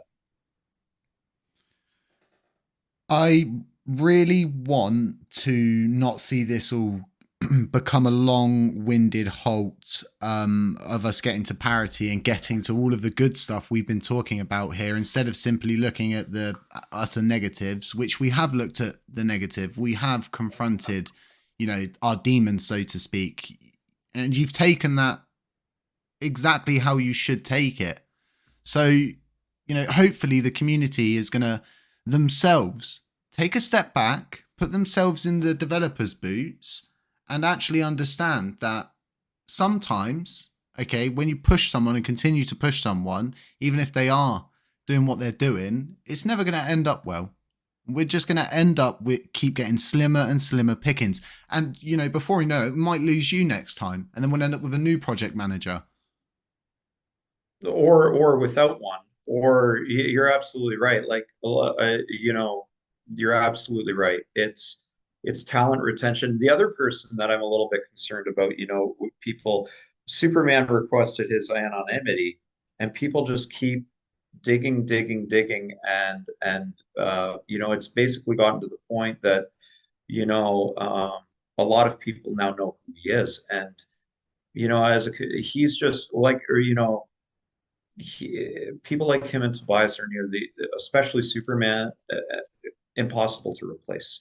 Like literally for this And blockchain, it doesn't need impossible. to, it doesn't need to be personal, because this, at the end of the day, if we're treating it in this responsible, adult, mature manner, then it should be all business. Everything should be business. I don't understand why it needs to consistently get personal. And I just believe it's opening the doors in these Twitter spaces and feeling the need that you have to respond to everyone. You need to be everywhere. I believe this one line of, whenever you need to do them, of course, I don't want to dictate that to you, but, doing these kind of like information runs, possibly in the format of a podcast, getting the proposal up, going through it, and then, you doing the technical side, and then someone who can dull things down and go, look, these are the deliverables that are actually going to come from this. And I just believe the community would be way better on side for a smoother process. I feel like you guys smoothed the process out on your side, and now the issue has just come to this middle ground, and we just gotta get over it. Yeah, I agree 100%.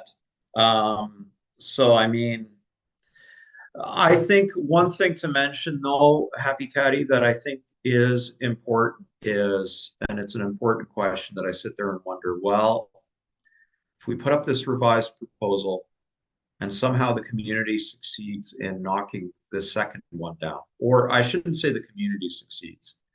if smaller groups that would like to, there's a lot of other folks that would like to do this L1 job, right? They inevitably find any sort of, potential issue with the way that I did my job, or that the L1 team did something, uh, you never please anybody. And there's folks that will be, I'm sure, I mean, I've seen it in the discords and stuff, that other people are trying to form, their team and to be the L1 team. Um, I guess the question would be, if this second time we post this for vote, if these folks succeeded in knocking it down, then what? Like, to me, that would be a clear indication that we're not wanted, right? Like, would that not be correct? I would be totally correct, but also not, because it's a sense of sabotage, right? It's intentional actions to more or less put you on a mental path, getting you to read these comments and getting them to sink in. And this is why I've been saying about this kind of surface area of attack. And Yeah, if you yeah, know how I operate, I simply just don't go on Twitter. I rarely tweet. right. And just No, because and that's, yeah, what positivity can come from, the only thing I see is putting out an update on that and then possibly going back and responding to the comments. But the majority of the comments are just people who sit there on Twitter all day, got nothing better to do, and they're just moaning about stuff that they've heard from somebody else, and they're regurgitating it out. And that goes to the next person. It's Chinese whispers. And oh, yeah, and I think you hit the nail on the head. Like I'm gonna revisit the communication plan, and I think that we'll continue to do a monthly AMA. I think things like this are probably better, where we can share a screen, we can go through and we can walk through. Maybe there's a way, where we could include some of the other folks that have YouTube channels and things like that. So we're not, it's not just, the Steve and Happy Catty Crypto show, right? Like, you don't want to show favoritism just to one person, or the Steve and Classy show, or the Steve and Aesop show, or the LUNCBURNARMY and and that those is guys why show. it's so important for you as the L1 development team to roll out those kind of like communication updates, Yeah. possibly just on one Twitter profile, and just have it Yeah, I from think, there. Because yeah. if you update, like you're saying, and it's this thing, right? If Fox News were the only people getting information about everything, the world would be screwed. And it's the same in my country. If the BBC were the only people who got news, we'd all be screwed, because you'd Yeah, never I get the like the truth. BBC actually. I Oh, find they do pretty balanced work, of just as an aside. politics, right? But it's not healthy to obviously having it simply coming out of one place.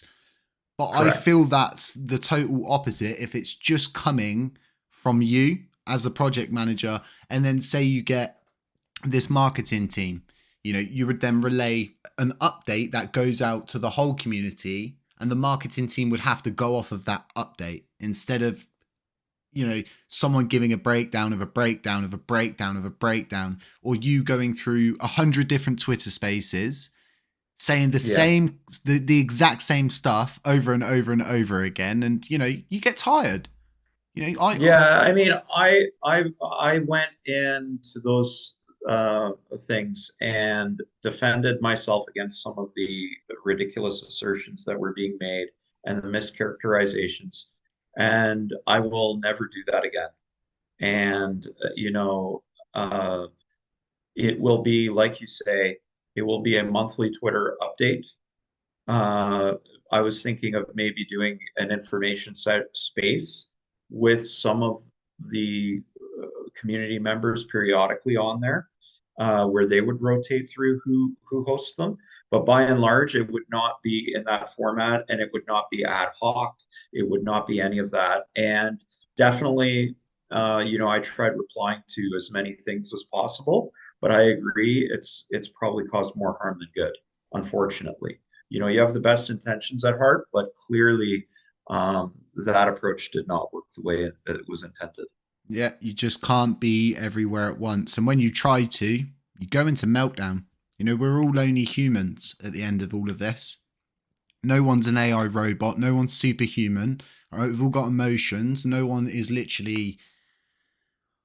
I think, do you know what as well doesn't help is the community makes certain people feel like they are replaceable. And yes, everybody's replaceable. You know, my cat's replaceable, my desk's replaceable, the person who washes my, everybody's replaceable. It doesn't matter what position you're in. If you're a footballer, you're Yeah, replaceable. If you're a UFC fighter who's the best in the world, there's some up and sure, coming dog, okay, that sure, is going to replace you at some point. But sure. it's no good people making that a point, and you know it doesn't help either side, because then it just becomes this like thing where, well, they don't appreciate me anyway, why should I stay? And you know, I'd feel the same. If I wasn't appreciated, why would I stay? You know what this last week, what it felt like for me? I imagined, I know it's not on the same level, right? But I imagined it must be what it's like for folks in American politics where they're running for, or politics anywhere in general, right? Where they're running for a position, or and certainly not, at that level, but where you're running for like a presidency or prime minister of a country, or a member of parliament or something. You get these kinds of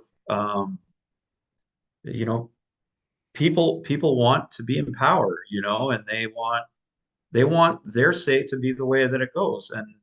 And it almost feels like an election cycle. Like I really do.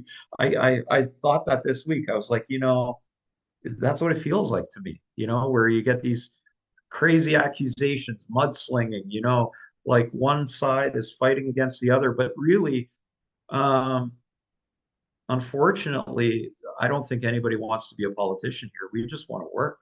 We want to get the blockchain to parity. We want to, you know, get, we want people to be happy at work, right? We want people, if they go and they use Twitter, that they feel like they're liked by the community. You know, they're the guys we're trying to fix the chain, right? We're trying to help. Yeah, we're getting paid some money, but I mean, we can't do it for free. I'll tell you that right now. You're not going to get any good, high quality professional team to do this in any meaningful way for free. It's just not possible because, um, well, as I know you've done a lot of work, and uh, you know, at times I'm sure you've done it for uh, you know, No one can work for free. No one. no one can work You for can free. you can My do wife it. will have none of it. If of My course, wife will have none of it. exactly. She's like, listen, you're getting paid $2,500 a month. Half of that is going to tax. You're working, so right away you're keeping X amount. And then you're putting in, even though you're only supposed to be putting in 20 hours, you're putting in 35 hours a week easily, and or 30 hours a week or what have you. And she's like, you can make the same going working at bloody Burger King. What are you doing? And she's like, I'm having none of this. And that's what other people would be faced with too. This is It's why I'm asking the community, like you have. You've walked away. You've come back with this, different view, the way you're perceiving it, the way you're going to come back, and the community need to do the same, because they need to understand when you're working from home. A lot of people, if you don't work from home, okay, you probably won't understand this, but someone who works from home all the time, that's what they do, and they do work from home. It, you work all day, you finish work, and then you're home. Oh, it sounds great, doesn't it, to those people who are listening, thinking, "Oh, that's the dream. That's the dream." But when you're on Twitter all day, you're responding to things all day, and then you're sat at home all day, you finish work, you're still sat at home, you're still in front of your computer. It's draining. It is draining. And it's so important for people to go and touch grass. Take a day out. So Yeah, you're important. absolutely right. You're absolutely right. Like I think I reflected back on the quarter, and we all worked so hard. Tobias was like almost doing broken um sleep shifts where he would sleep, when he could, particularly when the bigger upgrades were happening and we were all working, because he needs to collaborate and because everybody's in virtually different time zones all across the globe, he was not, sleeping from one, one 8-hour grouping. He was sleeping 2 or 3 hours at a time, broken up throughout the day. Um, and you have team members doing things like that to get, the high quality work done that we did.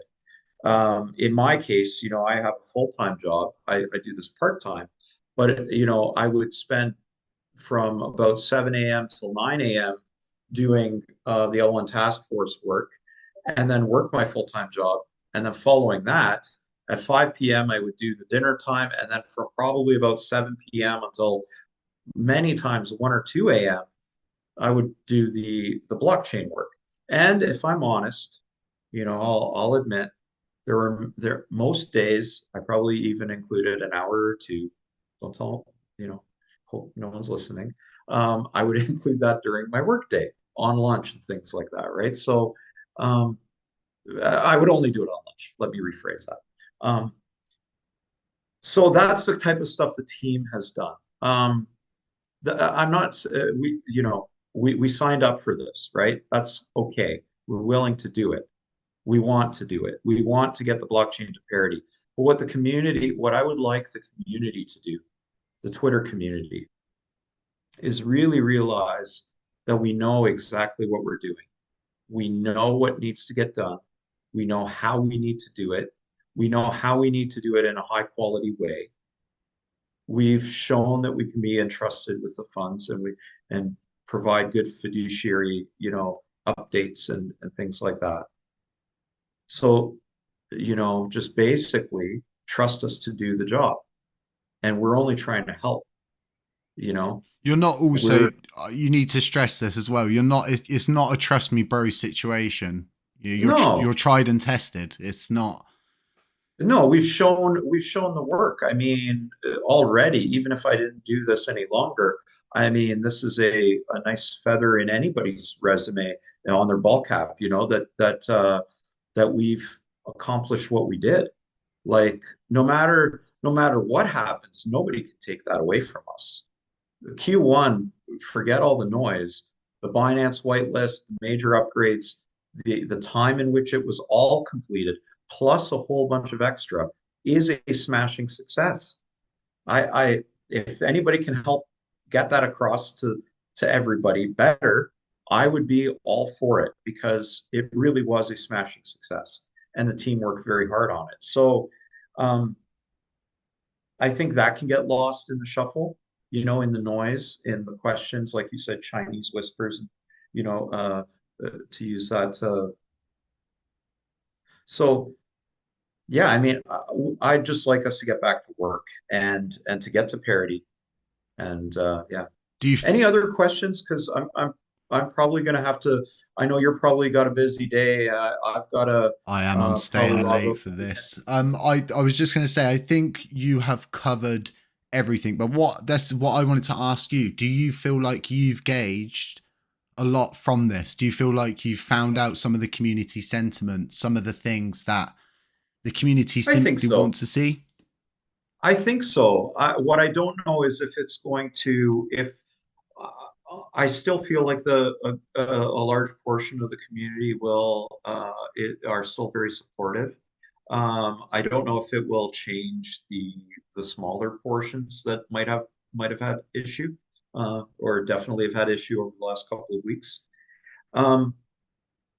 With respect to that, I guess my question would be, for Agora, how long, given that we've already got a proposal and that we're posting an amendment, and this is a question for the community at large and the Agora academics that are out there, how long do we need to post on Agora now before we go to vote?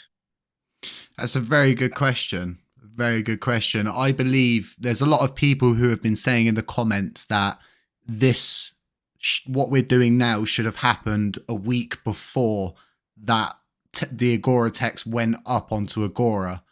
That's what people are saying, because then they go into it with a better understanding. So maybe a format like this could help you. Yeah, for sure. That's a big lesson learned, and we're going to make sure to do that the next time. I mean, Ed was just so busy defending himself. Like, and that's the other thing that I want to get to. When people make outrageous accusations, things like misappropriation of funds and things like that, what is happening? What you inevitably do is you take away time from development and time from things, activities like you said that we should have been doing prior to the proposal going up, and instead you're burning cycles on things that add no value to anybody. And that's, I really want us to get away from that. And you know, people need to defend their good name and their reputation. In Ed's case, you know, he's a professor. He cannot have, you know, random Twitter users ruining his career, right? And so that's the kind of thing that ultimately people need to stop. Um, so yeah, I agree 100%. It should have been done the week prior, you know, but that gives some backdrop as to kind of the why it hadn't been. But yeah, I mean, I'm super excited. Let's get this next one out the door. We'll you know, It's a but good how long does it attitude, go on Steve. Agora? It's a very good, mature attitude. I think maybe allow this podcast to set in over the weekend and possibly come back to it Monday and think about putting it up. Maybe Tuesday, Wednesday, allow people to come back from there because it's Easter weekend. We also need to understand as a people who are leading the chain, so to speak, if I was in your shoes, I would always pay attention to things that are going on across the globe. You know, Easter's a huge part everywhere in the world, quite a lot of places. So Yeah.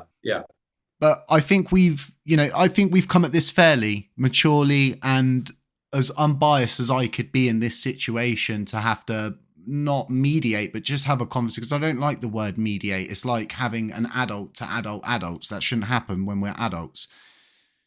You know, I feel like I've respected both sides. We've seen your point. We've seen the community's point.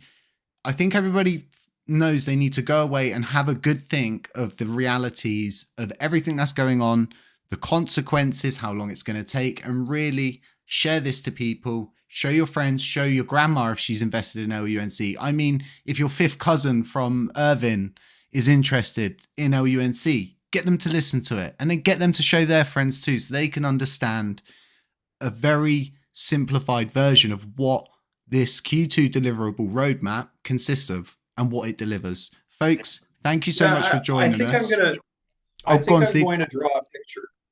I'm going to draw a picture of those major deliverables, a simplified picture, and have it, you know, a simplified timeline that's part of the Agora that shows those main pieces, and then you know, has all the technical stuff under it. I think that will help.